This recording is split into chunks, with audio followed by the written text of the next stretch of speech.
ಅಧ್ಯಕ್ಷ ಕಾಂಗ್ರೆಸ್ ಮೇಲೆ ಯಾಕೆ ಗುಣೆ ಕೊಡ್ತೀರಿ? ಈಗ ಕಾಂಗ್ರೆಸ್ ಅಂತ ನಿಮ್ report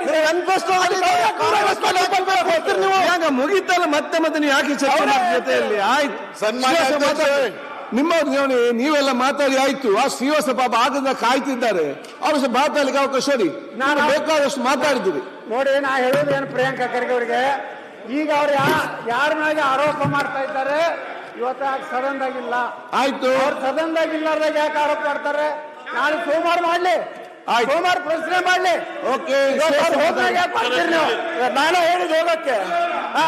is very much a member of the house. ನೀವೇ ಹೇಳಿರ್ಬೇಕು, very much member of the house. ನನ್ಗೆ ಗೊತ್ತಿಲ್ಲ. ಮಾನ್ಯ ಅಧ್ಯಕ್ಷರೇ, ಮಾತಾಡಿ ಅಧ್ಯಕ್ಷರೇ, ಸನ್ಮಾನ್ಯ ಸುಳ್ಳು ಆರೋಪ ಮಾಡತ್ತಾರ, ಸರಿಯಲ್ಲ. ಸದನ ಸದಸ್ಯರೇ, ನಿಮ್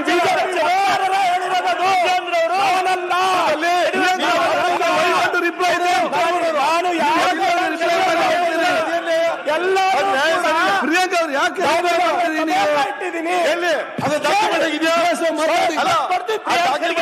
ಆರೋಪ ಮಾಡ್ತಾ ಇದ್ದಾರೆ ರಾಜ್ಯದ ಅಧ್ಯಕ್ಷರ?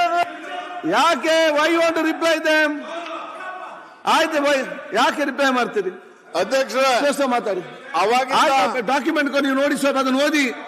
ಆಯ್ತು, ಏನ್ ಕೊಡೋದು ಸ್ವಲ್ಪ ಓದಿ, ಸ್ವಲ್ಪ ಸ್ವಲ್ಪ ಸ್ಟಡಿ ಮಾಡಿ.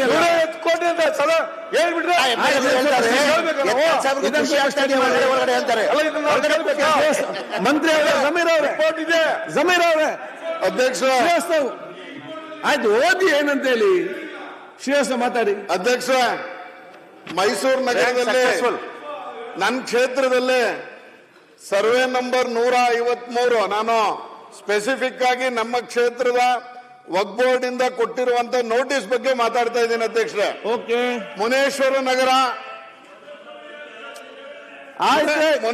ಶಿವಲಿಂಗೌಡ್ರ ಯಾಕೆ 153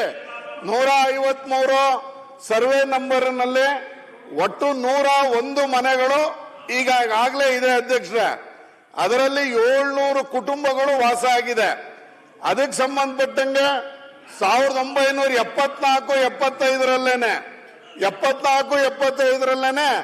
ಶ್ರೀರಾಮ್ಪುರ ಪಂಚಾಯಿತಿಯವರು ಕೊಟ್ಟಿರುವಂತ ಡಿಮ್ಯಾಂಡ್ ರಿಜಿಸ್ಟರ್ ಕಾಪಿಯನ್ನು ಇಲ್ಲಿ ಇಟ್ಟಿದ್ದೀನಿ ಅಧ್ಯಕ್ಷರೇ. 9 ಅಡಕಗಳನ್ನ ಇಟ್ಟಿದ್ದೀನಿ ಅಧ್ಯಕ್ಷರೇ.